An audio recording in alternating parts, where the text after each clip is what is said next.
Faure Gnassingbé, le double jeu qui pourrait lui coûter la peau des fesses. La position ambiguë de Faure Gnassingbé, qui tente de jongler entre les alliances, devient insoutenable. Ce double jeu pourrait bien se retourner contre lui, car ni la France ni l'AES n'apprécient ce manque de clarté. Le président togolais, on le sait, est un petit malin. S'il a un penchant pour les pays de l'AES, prônant une Afrique indépendante, il n'a pas le courage de sortir la tête de l'eau. À chaque rencontre avec la Confédération des États du Sahel, il susurre des promesses d'alliance, affirmant que sa place est à leur côté. Pourtant, il est prompt à assurer aux chefs d'État pro-France qu'ils restent fidèles à leur cause, rappelant le rôle fondateur de son père Étienne Gnassingbé dans la CEDEAO comme justification de son attachement. Jusqu'à présent, ce petit malin s'en sort bien, mais cette attitude horripile la France et Alassane Ouattara. D'ailleurs, quand Emmanuel Macron et Alassane Ouattara parlent de lui, ils le surnomment le silure, tant il glisse et se montre sournois. Cette posture suscite l'hostilité de la France et du dictateur ivoirien, qui voit en lui un élément déloyal, prêt à les trahir à tout moment, pour conserver une influence dans les deux camps. Résultat, Macron et Ouattara intensifient la pression sur lui, orchestrant une série d'attaques terroristes pour le faire plier. N'avez-vous pas constaté que les attaques terroristes contre Lomé se multiplient de manière anormale? La France veut simplement rappeler au président togolais que s'il ne se tient pas droit, tout peut lui arriver. Les frustrations de Paris et d'Abidjan ont atteint leur comble lorsqu'ils ont espéré que puisque Faure Gnassingbé était proche de l'AES, il pourrait utiliser son influence pour obtenir la libération des 4 agents de la DGSE française capturés à Ouagadougou. Aussitôt dit, aussitôt fait. Le président togolais a été convoqué et on lui a demandé d'obtenir la libération des espions de Paris. Faure Gnassingbé a promis de faire de son mieux. Une fois à Lomé, il a pris son avion et s'est rendu nuitamment à Ouagadougou, ni vu ni connu. Arrivé là-bas, il a mollement plaidé leur cause. De retour chez lui, il a ensuite demandé à la France de payer plusieurs millions d'euros avant leur libération, ce que Paris rechigne à accepter. Pourtant, tout le monde se souvient que la France s'empressait de payer le triple de ce montant aux terroristes au Mali. Prise au piège de sa propre duplicité, Faure Gnassingbé voit le Togo devenir une cible privilégiée des attaques terroristes, orchestrées pour lui rappeler la puissance de ses opposants. Entre le marteau de la France et l'enclume de l'AES, il ne pourra rester indécis longtemps. La France, lassée de son jeu de dupe, semble prête à le faire plier coûte que coûte. Il y a 2 semaines, le Togo a subi l'attaque terroriste au nord. Bon, j'aurais du mal à prononcer le nom du village. Il faut dire Pengal moi-même. Voilà. Voilà. Le Togo, aujourd'hui, on appelle les populations à collaborer avec les militaires pour faire face au terrorisme. Est-ce que cette collaboration est possible? On ne fait la guerre que quand on est unis. Je ne sais pas si vous voyez. La guerre se fait toujours, elle se gagne lorsque le peuple est en harmonie avec ses soldats, ses dirigeants. Parce que après tout, c'est le peuple qui fournit l'effort de guerre. On le voit aujourd'hui en Ukraine par rapport à la Russie. C'était parti pour être un truc peut-être pour les Russes à régler en quelques semaines, mais parce que le peuple ukrainien et son armée sont comme une seule entité, les gens se sont engagés, que la Russie a des difficultés. Voyez-vous. Après, bon, il y a l'Occident qui est venu en aide à l'Ukraine. C'est la même chose chez nous. La guerre, parce que nous sommes en guerre, hein, et il faut le dire carrément, on n'est plus dans l'amusement, on est carrément en guerre avec cette attaque-là. Et la guerre suppose que le peuple fasse corps avec son armée pour pouvoir vaincre les ennemis qui vont s'introduire dans le pays.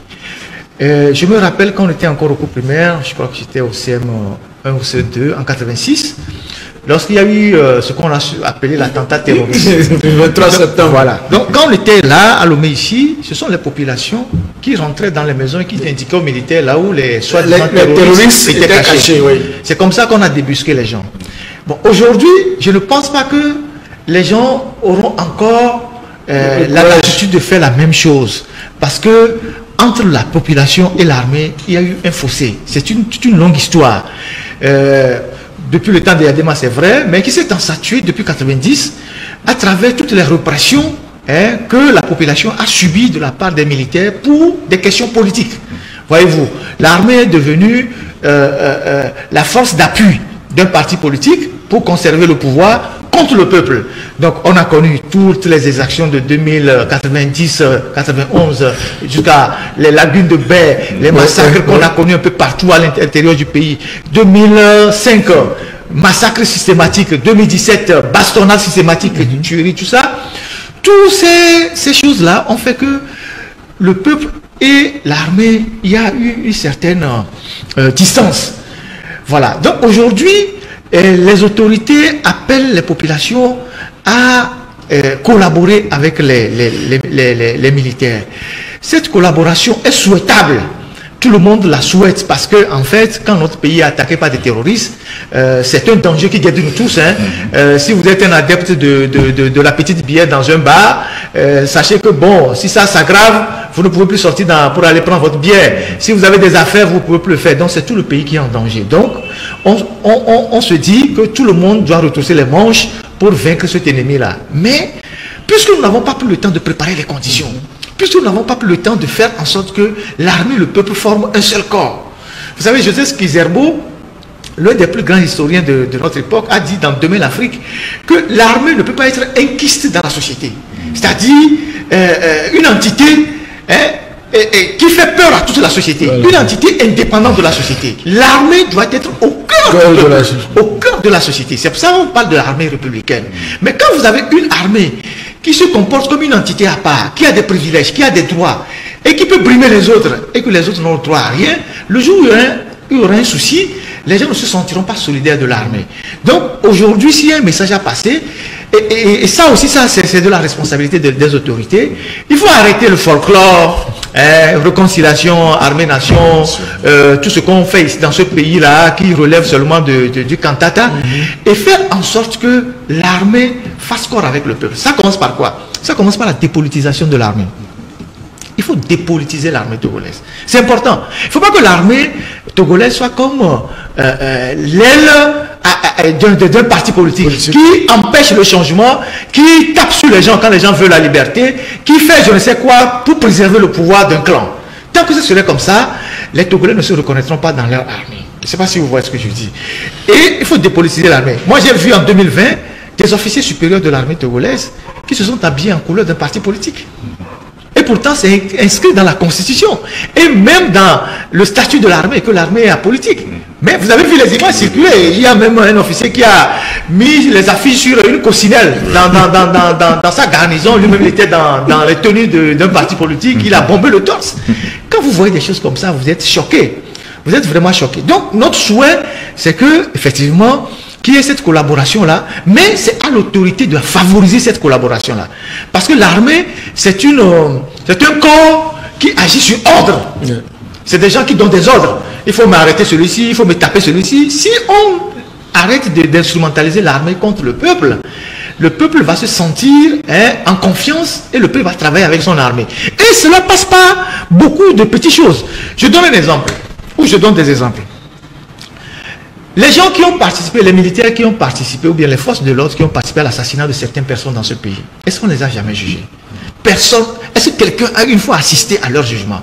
Les enfants de Tapangola, Anselme et Sinandare, ceux qui ont commis ces actes-là, est-ce qu'on les a vraiment sanctionnés? Nous avons appris que bon, qu'on les a sanctionnés. Est-ce que quelqu'un a vu la sanction? Est-ce que quelqu'un a assisté à leur jugement? Les gens qui ont tué le jeune Zoumeke, ou je ne sais pas quoi, le petit Jojo. Est-ce que voilà un enfant qui a souffert aussi à la morgue jusqu'à la fin? Il y a eu l'autopsie qui a démontré quand même qu'il a été tué par balle. Est-ce que les responsables de cet assassinat ont été arrêtés? Il y a 2 ans, ce petit gars Rastamana qui lavait les voitures, qui a été, je ne sais pas, tué par un bout portant. Est-ce que ils ont été sanctionnés? Est-ce qu'ils sont passés devant un tribunal? Parce que ce sont des crimes. Alors, quand vous couvrez des choses comme ça, vous donnez l'impression aux militaires qui sont au-dessus de la loi. Quand nous sommes en circulation, on voit des militaires qui roulent sans plaque. Ou bien, ils ont les motos sans plaque. Mais les policiers sont à côté, ils arrêtent les civils qui n'ont pas de plaque. Est-ce que ça donne le sentiment que nous sommes tous citoyens d'une même république? Non. Donc, si nous voulons que l'armée et le peuple fassent un corps, il y a tout un préalable à faire. Il y a tout un travail à faire. Il y a des plaies à penser. Il y a la justice à rétablir. Et il y a aussi l'instrumentalisation à arrêter. Tant qu'on va continuer par instrumentaliser l'armée, tant que l'armée sera le cache-cesse d'un parti politique pour conserver le pouvoir, les Togolais, on ne le souhaite pas, risquent de croiser les bras en disant, bon, s'il y a quelque chose, c'est entre eux. Ils n'ont qu'à faire, on va voir. Je ne sais pas si vous voyez. Mais c'est pas ce qu'on souhaite. Parce que le danger à nos portes, il faut retrousser les manches, il faut que le peuple fasse un corps pour que ceux qui peuvent faire le renseignement, pour dire, ah, on a vu l'intrusion de quelques individus dans notre village, on ne les connaît pas depuis quelque temps. On voit, ils vont, ils viennent, ils peuvent le signaler à un commissariat à côté, à une brigade de gendarmerie à côté, on va suivre les individus pour voir qui ils sont, qu'est-ce qu'ils cherchent. S'il y a des gens qui se promènent et qui transportent du matériel suspect, les gens peuvent aller renseigner la police et la gendarmerie. Mais tout ça doit partir sur la base de la confiance. Tant qu'il n'y a pas de la confiance, ça va être compliqué. Maintenant, nous sommes dans le feu de l'action. On verra, au-delà des discours officiels, s'il y a des actes qui vont vraiment être posés pour que la population se sente en confiance pour travailler avec l'armée, pour vraiment combattre ce terrorisme-là qui, avouons-le, est un risque pour nous tous. Ce n'est pas des choses sur lesquelles il faut s'amuser. Une fois que ça rentre sur votre territoire, c'est que c'est compliqué. Donc, je pense qu'il y a tout un travail à faire et cela revient aux autorités de le faire. Chris Yapi ne ment pas. Retrouvez Chris Yapi sur ses 2 chaînes YouTube, sa chaîne Dailymotion, Instagram et VK.